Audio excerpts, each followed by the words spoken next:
Think and Grow Rich by Napoleon Hill. Chapter 2. Desire. The starting point of all achievement. The first step toward riches. When Edwin C. Barnes climbed down from the freight train in Orange, New Jersey, more than 30 years ago, he may have resembled a tramp, but his thoughts were those of a king. As he made his way from the railroad tracks to Thomas A. Edison's office, his mind was at work. He saw himself standing in Edison's presence. He heard himself asking Mr. Edison for an opportunity to carry out the one consuming obsession of his life, a burning desire to become the business associate of the great inventor. Barnes' desire was not a hope. It was not a wish. It was a keen, pulsating desire which transcended everything else.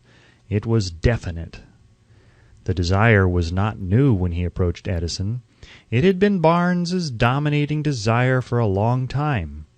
In the beginning, when the desire first appeared in his mind, it may have been, probably was, only a wish. But it was no mere wish when he appeared before Edison with it.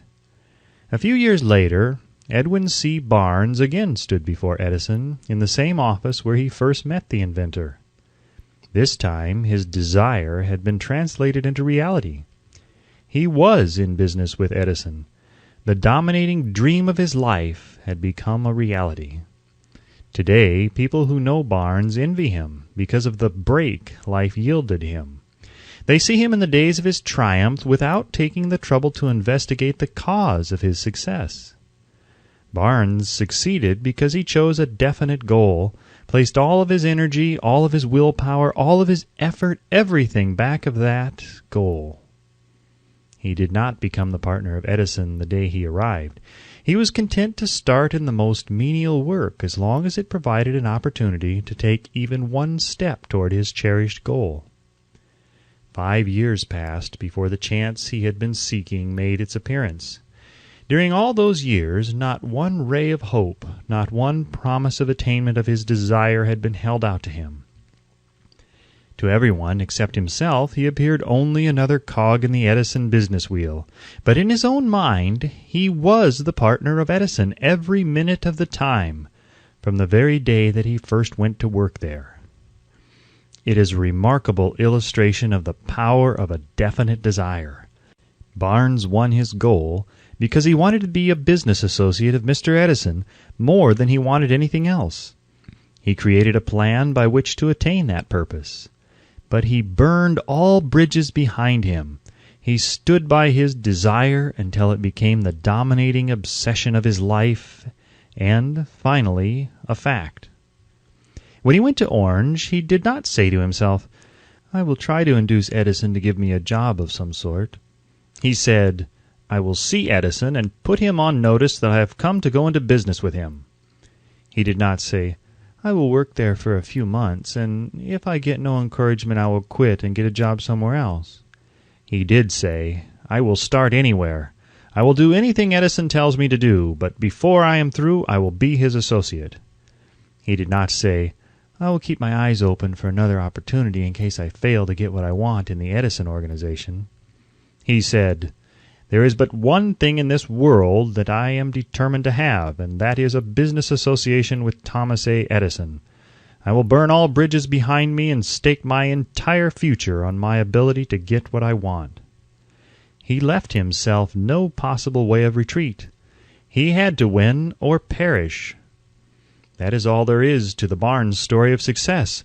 A long while ago, a great warrior faced a situation which made it necessary for him to make a decision which inspired his success on the battlefield.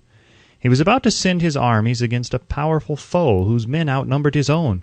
He loaded his soldiers into boats, sailed to the enemy's country, unloaded soldiers and equipment, then gave the order to burn the ships that had carried them. Addressing his men before the first battle, he said, "You see the boats going up in smoke? That means that we cannot leave these shores alive unless we win. We now have no choice. We win or we perish." They won. Every person who wins in any undertaking must be willing to burn his ships and cut all sources of retreat. Only by doing so can one be sure of maintaining that state of mind as a burning desire to win, essential to success. The morning after the great Chicago fire, a group of merchants stood on State Street looking at the smoking remains of what had been their stores. They went into a conference to decide if they would try to rebuild or leave Chicago and start over in a more promising section of the country. They reached a decision, all except one, to leave Chicago.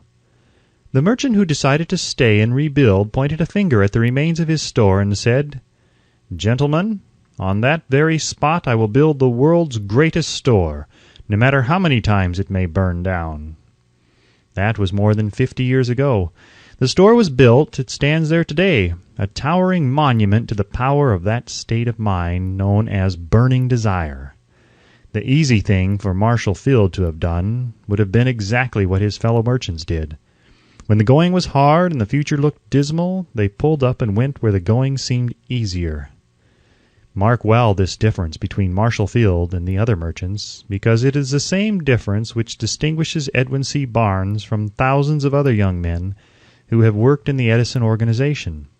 It is the same difference which distinguishes practically all who succeed from those who fail. Every human being who reaches the age of understanding of the purpose of money wishes for it. Wishing will not bring riches, but desiring riches with a state of mind that becomes an obsession, then planning definite ways and means to acquire riches, and backing those plans with persistence which does not recognize failure, will bring riches. The method by which desire for riches can be transmuted into its financial equivalent consists of 6 definite practical steps, viz.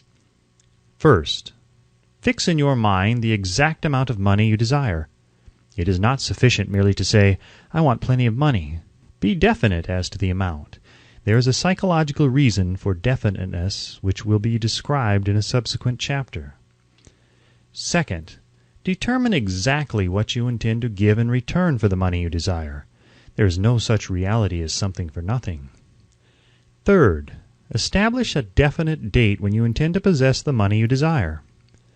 Fourth, create a definite plan for carrying out your desire, and begin at once, whether you are ready or not, to put this plan into action.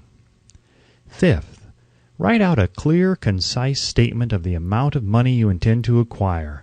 Name the time limit for its acquisition. State what you intend to give in return for the money, and describe clearly the plan through which you intend to accumulate it. Sixth, read your written statement aloud twice daily, once just before retiring at night, and once after arising in the morning.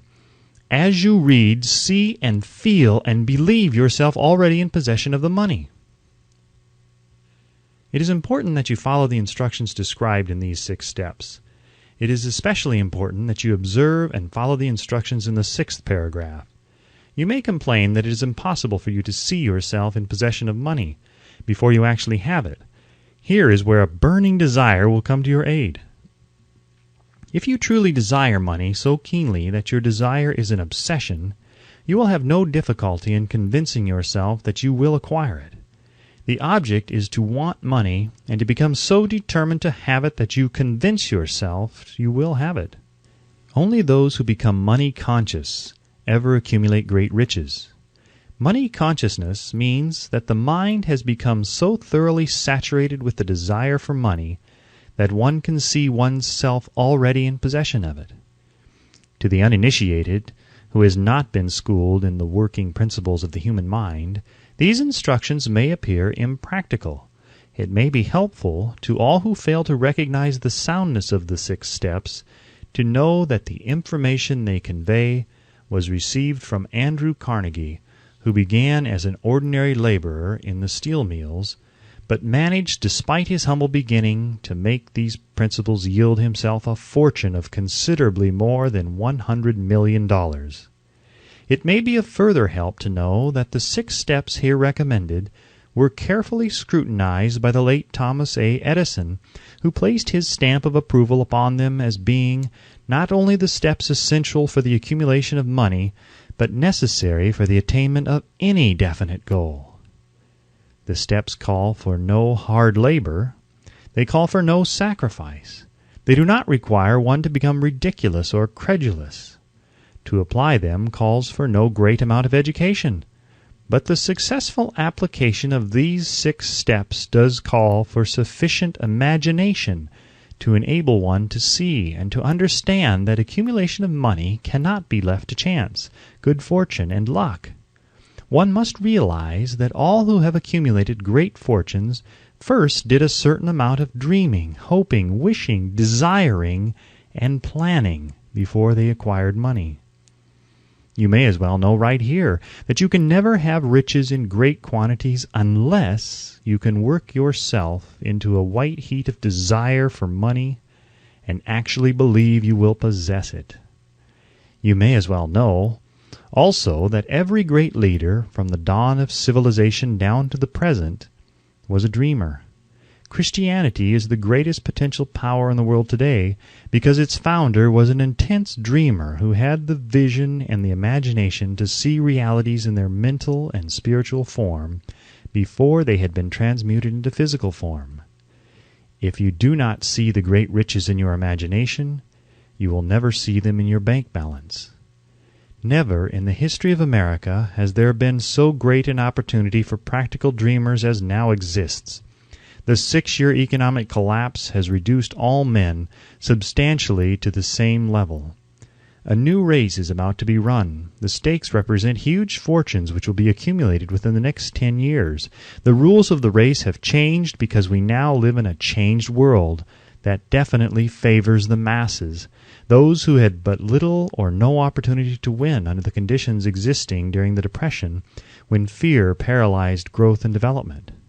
We who are in this race for riches should be encouraged to know that this changed world in which we live is demanding new ideas, new ways of doing things, new leaders, new inventions, new methods of teaching, new methods of marketing, new books, new literature, new features for the radio, new ideas for moving pictures.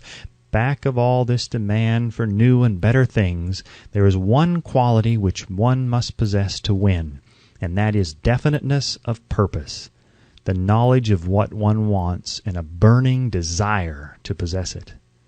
The business depression marked the death of one age and the birth of another. This changed world requires practical dreamers who can and will put their dreams into action. The practical dreamers have always been and always will be the pattern makers of civilization. We who desire to accumulate riches should remember the real leaders of the world always have been men who harnessed and put into practical use the intangible, unseen forces of unborn opportunity, and have converted those forces, or impulses of thought, into skyscrapers, cities, factories, airplanes, automobiles, and every form of convenience that makes life more pleasant. Tolerance and an open mind are practical necessities of the dreamer of today. Those who are afraid of new ideas are doomed before they start. Never has there been a time more favorable to pioneers than the present. True, there is no wild and woolly West to be conquered as in the days of the covered wagon, but there is a vast business, financial, and industrial world to be remolded and redirected along new and better lines. In planning to acquire your share of the riches, let no one influence you to scorn the dreamer. To win the big stakes in this changed world, you must catch the spirit of the great pioneers of the past, whose dreams have given to civilization all that it has of the value, the spirit which serves as the life-blood of our own country, your opportunity and mine to develop and market our talents. Let us not forget, Columbus dreamed of an unknown world, staked his life on the existence of such a world, and discovered it. Copernicus, the great astronomer, dreamed of a multiplicity of worlds and revealed them. No one denounced him as impractical after he had triumphed. Instead, the world worshipped at his shrine, thus proving once more that success requires no apologies, failure permits no alibis. If the thing you wish to do is right, and you believe in it, go ahead and do it. Put your dream across, and never mind what they say if you meet with temporary defeat, for they perhaps do not know that every failure brings with it the seed of an equivalent success. Henry Ford, poor and uneducated, dreamed of a horseless carriage, went to work with what tools he possessed without waiting for opportunity to favor him, and now evidence of his dream belts the entire earth. He has put more wheels into operation than any man who ever lived, because he was not afraid to back his dreams. Thomas Edison dreamed of a lamp that could be operated by electricity, began where he stood to put his dream into action, and despite more than 10,000 failures, he stood by that dream until he made it a physical reality. Practical dreamers do not quit. Wayland dreamed of a chain of cigar stores, transformed his dream into action, and now the United Cigar Stores occupy the best corners in America. Lincoln dreamed of freedom for the black slaves, put his dream into action, and barely missed living to see a united North and South translate his dream into reality. The Wright brothers dreamed of a machine that would fly through the air. Now one may see evidence all over the world that they dreamed soundly. Marconi dreamed of a system for harnessing the intangible forces of the ether. Evidence that he did not dream in vain may be found in every wireless and radio in the world. Moreover, Marconi's dream brought the humblest cabin and the most stately manor house side by side. It made the people of every nation on earth backdoor neighbors. It gave the President of the United States a medium by which he may talk to all the people of America at one time and on short notice.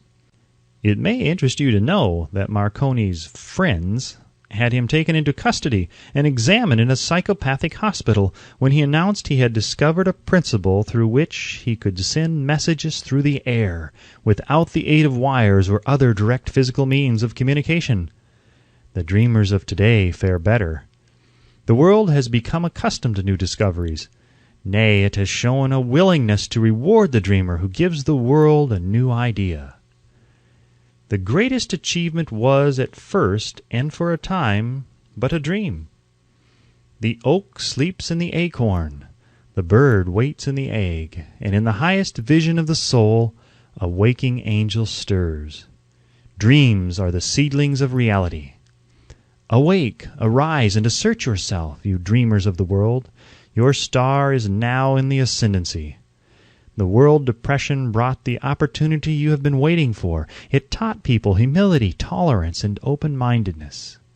The world is filled with an abundance of opportunity, which the dreamers of the past never knew.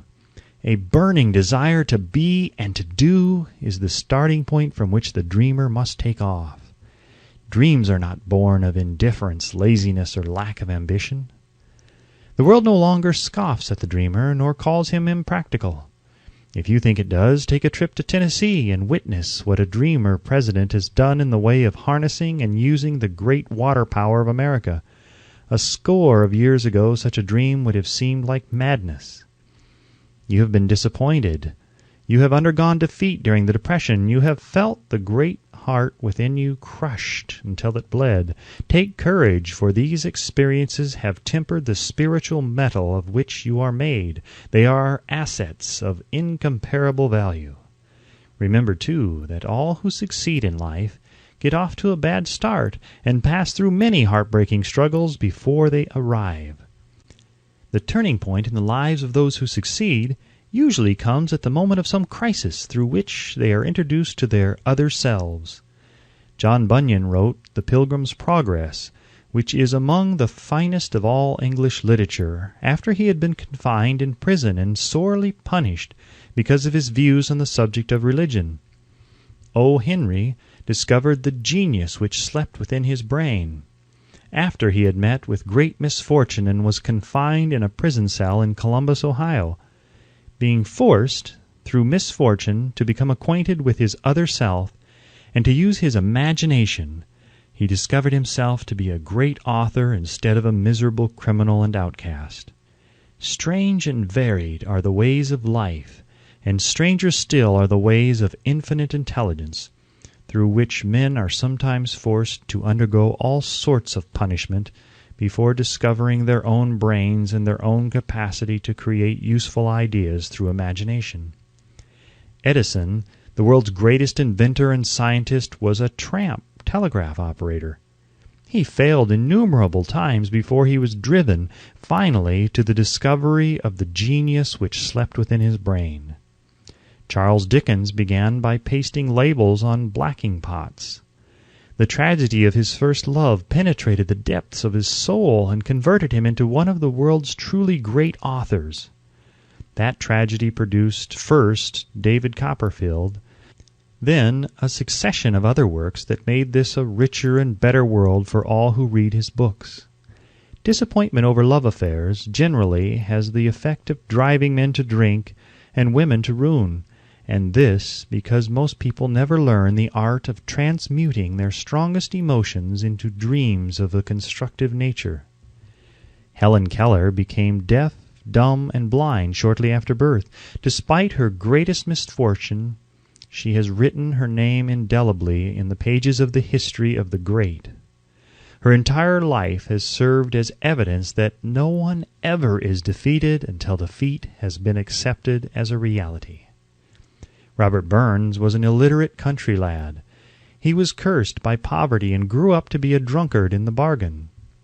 The world was made better for his having lived because he clothed beautiful thoughts in poetry, and thereby plucked a thorn and planted a rose in its place. Booker T. Washington was born in slavery, handicapped by race and color.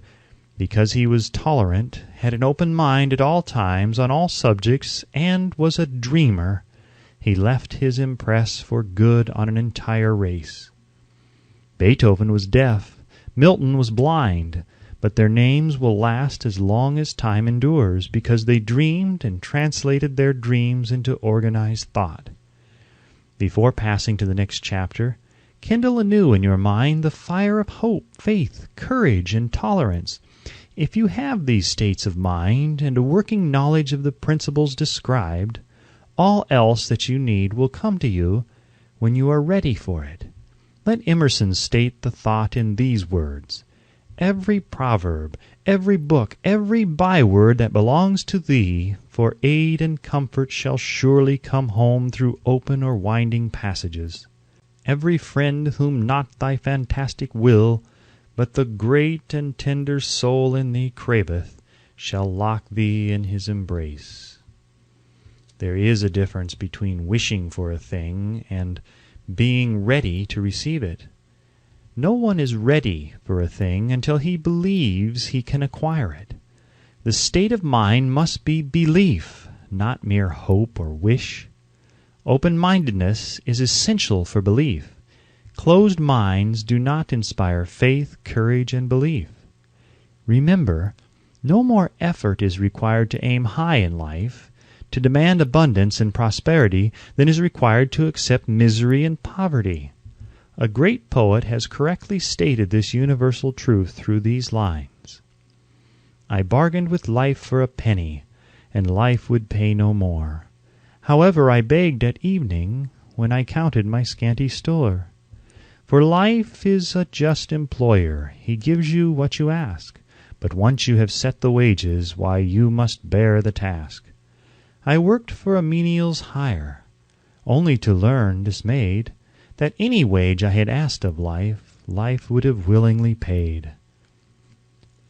Desire outwits Mother Nature. As a fitting climax to this chapter, I wish to introduce one of the most unusual persons I have ever known. I first saw him 24 years ago, a few minutes after he was born. He came into the world without any physical sign of ears, and the doctor admitted, when pressed for an opinion, that the child might be deaf and mute for life. I challenged the doctor's opinion. I had the right to do so. I was the child's father. I, too, reached a decision and rendered an opinion, but I expressed the opinion silently in the secrecy of my own heart. I decided that my son would hear and speak. Nature could send me a child without ears, but nature could not induce me to accept the reality of the affliction.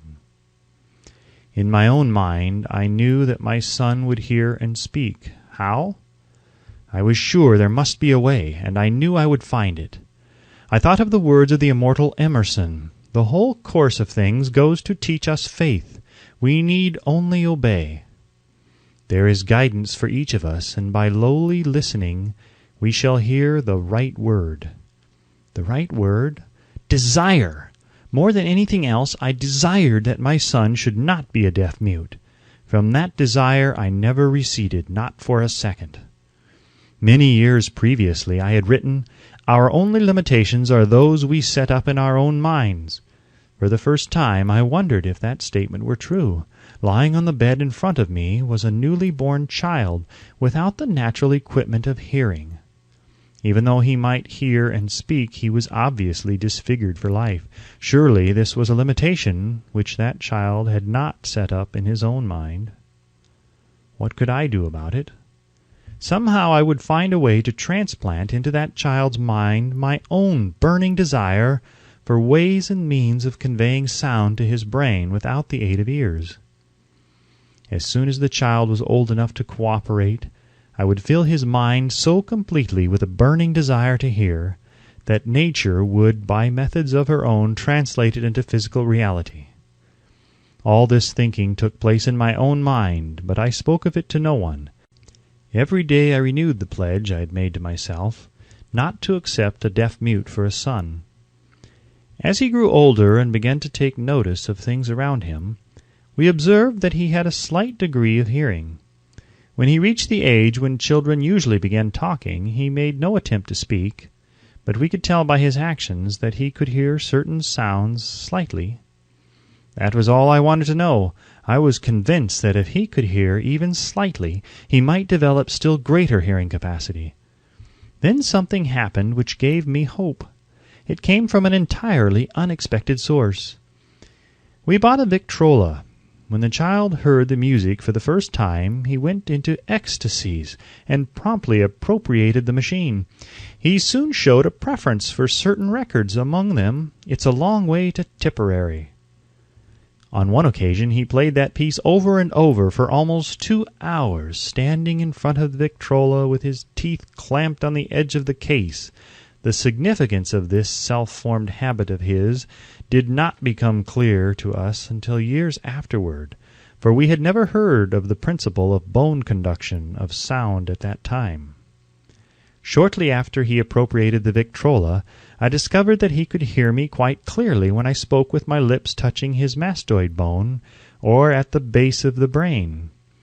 These discoveries placed in my possession the necessary media by which I began to translate into reality my burning desire to help my son develop hearing and speech. By that time he was making stabs at speaking certain words.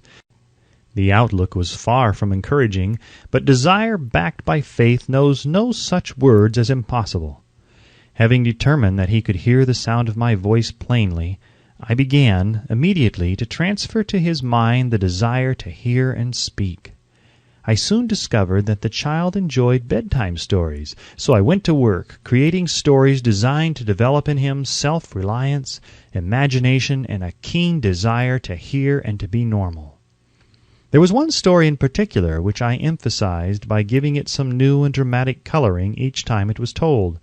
It was designed to plant in his mind the thought that his affliction was not a liability, but an asset of great value, despite the fact that all the philosophy I had examined clearly indicated that every adversity brings with it the seed of an equivalent advantage.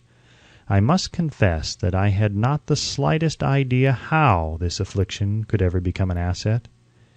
However, I continued my practice of wrapping that philosophy in bedtime stories, hoping the time would come when he would find some plan by which his handicap could be made to serve some useful purpose.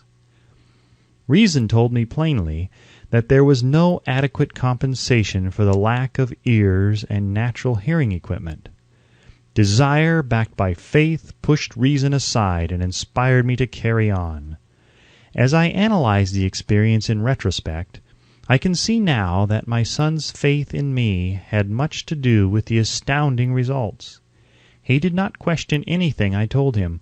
I sold him the idea that he had a distinct advantage over his older brother, and that this advantage would reflect itself in many ways. For example, the teachers in school would observe that he had no ears, and because of this they would show him special attention and treat him with extraordinary kindness. They always did. His mother saw to that by visiting the teachers and arranging with them to give the child the extra attention necessary. I sold him the idea, too, that when he became old enough to sell newspapers (his older brother had already become a newspaper merchant), he would have a big advantage over his brother for the reason that people would pay him extra money for his wares because they could see that he was a bright, industrious boy despite the fact that he had no ears. We could notice that gradually the child's hearing was improving. Moreover, he had not the slightest tendency to be self-conscious because of his affliction. When he was about 7, he showed the first evidence that our method of servicing his mind was bearing fruit. For several months he begged for the privilege of selling newspapers, but his mother would not give her consent. She was afraid that his deafness made it unsafe for him to go on the street alone. Finally, he took matters into his own hands. One afternoon, when he was left at home with the servants, he climbed through the kitchen window, shinnied to the ground, and set out on his own. He borrowed 6 cents in capital from the neighborhood shoemaker, invested it in papers, sold out, reinvested, and kept repeating until late in the evening. After balancing his accounts and paying back the 6 cents he had borrowed from his banker, he had a net profit of 42 cents. When he got home that night, we found him in bed asleep with the money tightly clenched in his hand. His mother opened his hand, removed the coins, and cried. Of all things, crying over her son's first victory seemed so inappropriate. My reaction was the reverse. I laughed heartily, for I knew that my endeavor to plant in the child's mind an attitude of faith in himself had been successful. His mother saw, in his first business venture, a little deaf boy who had gone out in the streets and risked his life to earn money. I saw a brave, ambitious, self-reliant little businessman whose stock in himself had been increased 100% because he had gone into business on his own initiative and had won. The transaction pleased me because I knew that he had given evidence of a trait of resourcefulness that would go with him all through life. Later events proved this to be true.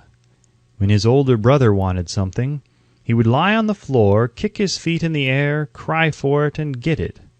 When the little deaf boy wanted something, he would plan a way to earn the money, then buy it for himself. He still follows that plan. Truly, my own son has taught me that handicaps can be converted into stepping stones on which one may climb toward some worthy goal, unless they are accepted as obstacles and used as alibis. The little deaf boy went through the grades, high school and college, without being able to hear his teachers excepting when they shouted loudly at close range. He did not go to a school for the deaf. We would not permit him to learn the sign language. We were determined that he should live a normal life and associate with normal children, and we stood by that decision, although it cost us many heated debates with school officials. While he was in high school, he tried an electrical hearing aid, but it was of no value to him, due, we believed, to a condition that was disclosed when the child was 6 by Dr. J. Gordon Wilson of Chicago, when he operated on one side of the boy's head and discovered that there was no sign of natural hearing equipment. During his last week in college, 18 years after the operation, something happened which marked the most important turning point of his life. Through what seemed to be mere chance, he came into possession of another electrical hearing device, which was sent to him on trial. He was slow about testing it due to his disappointment with a similar device. Finally, he picked the instrument up and more or less carelessly placed it on his head, hooked up the battery, and lo, as if by a stroke of magic, his lifelong desire for normal hearing became a reality. For the first time in his life, he heard practically as well as any person with normal hearing. God moves in mysterious ways his wonders to perform. Overjoyed because of the changed world which had been brought to him through his hearing device, he rushed to the telephone, called his mother, and heard her voice perfectly.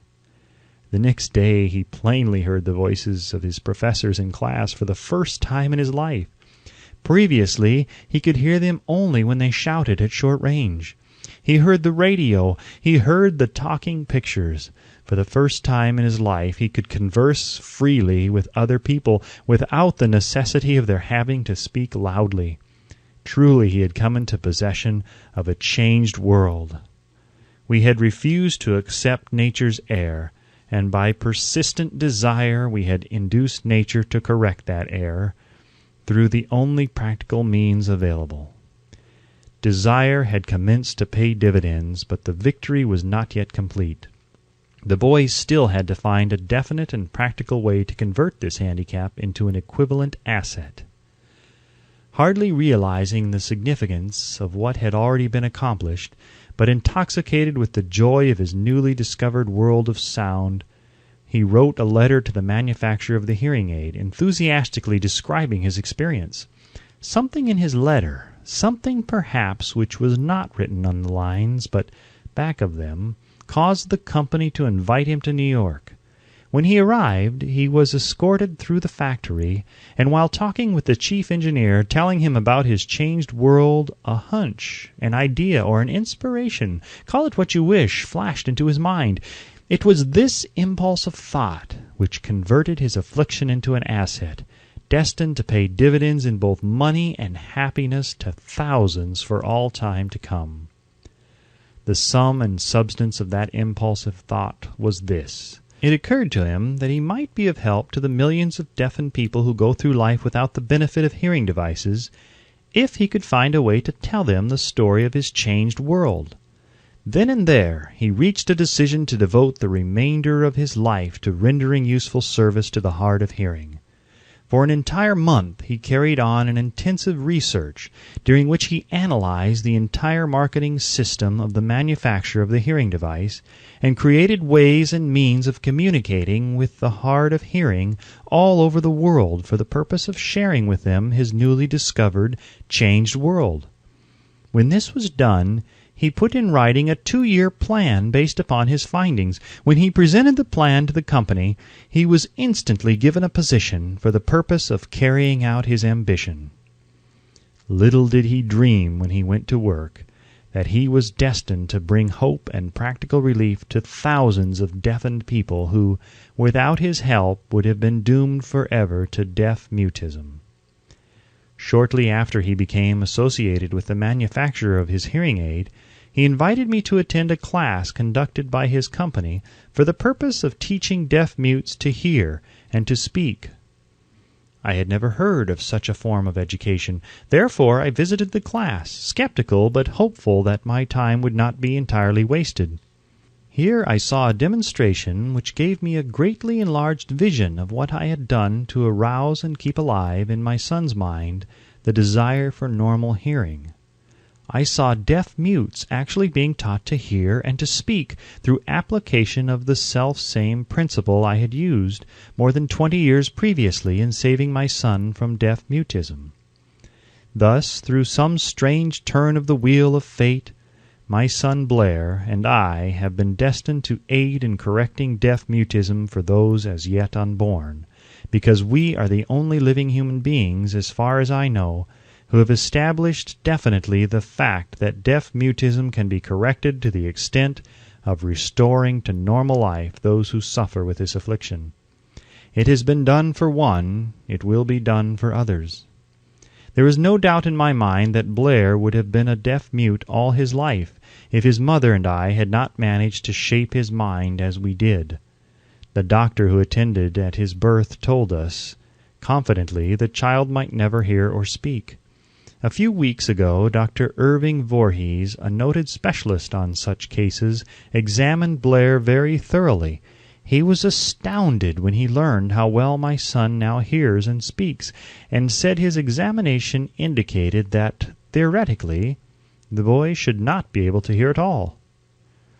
But the lad does hear, despite the fact that X-ray pictures show there is no opening in the skull whatsoever from where his ears should be to the brain. When I planted in his mind the desire to hear and talk and live as a normal person, There went with that impulse some strange influence which caused nature to become a bridge builder, and span the gulf of silence between his brain and the outer world by some means which the keenest medical specialists have not been able to interpret. It would be sacrilege for me to even conjecture as to how nature performed this miracle. It would be unforgivable if I neglected to tell the world as much as I know of the humble part I assumed in the strange experience. It is my duty and a privilege to say I believe, and not without reason, that nothing is impossible to the person who backs desire with enduring faith. Verily, a burning desire has devious ways of transmuting itself into its physical equivalent. Blair desired normal hearing. Now he has it. He was born with a handicap which might easily have sent one with a less defined desire to the street with a bundle of pencils and a tin cup. That handicap now promises to serve as the medium by which he will render useful service to many millions of hard of hearing, also to give him useful employment at adequate financial compensation the remainder of his life. The little white lies I planted in his mind when he was a child by leading him to believe his affliction would become a great asset, which he could capitalize, has justified itself. Verily, there is nothing right or wrong which belief plus burning desire cannot make real. These qualities are free to everyone. In all of my experience in dealing with men and women who had personal problems, I never handled a single case which more definitely demonstrates the power of desire. Authors sometimes make the mistake of writing of subjects of which they have but superficial or very elementary knowledge. It has been my good fortune to have had the privilege of testing the soundness of the power of desire through the affliction of my own son. Perhaps it was providential that the experience came as it did, for surely no one is better prepared than he to serve as an example of what happens when desire is put to the test. If Mother Nature bends to the will of desire, is it logical that mere men can defeat a burning desire? Strange and imponderable is the power of the human mind. We do not understand the method by which it uses every circumstance, every individual, every physical thing within its reach as a means of transmuting desire into its physical counterpart. Perhaps science will uncover this secret. I planted in my son's mind the desire to hear and to speak as any normal person hears and speaks. That desire has now become a reality. I planted in his mind the desire to convert his greatest handicap into his greatest asset. That desire has been realized. The modus operandi by which this astounding result was achieved is not hard to describe. It consisted of 3 very definite facts. First, I mixed faith with the desire for normal hearing, which I passed on to my son. Second, I communicated my desire to him in every conceivable way available, through persistent, continuous effort over a period of years. Third, he believed me. As this chapter was being completed, news came of the death of Madame Schumann-Heink. One short paragraph in the news dispatch gives the clue to this unusual woman's stupendous success as a singer. I quote the paragraph because the clue it contains is none other than desire. Early in her career, Madame Schumann-Heink visited the director of the Vienna Court Opera to have him test her voice. But he did not test it. After taking one look at the awkward and poorly dressed girl, he exclaimed none too gently, "With such a face and with no personality at all, how can you ever expect to succeed in opera? My good child, give up the idea. Buy a sewing machine and go to work. You can never be a singer."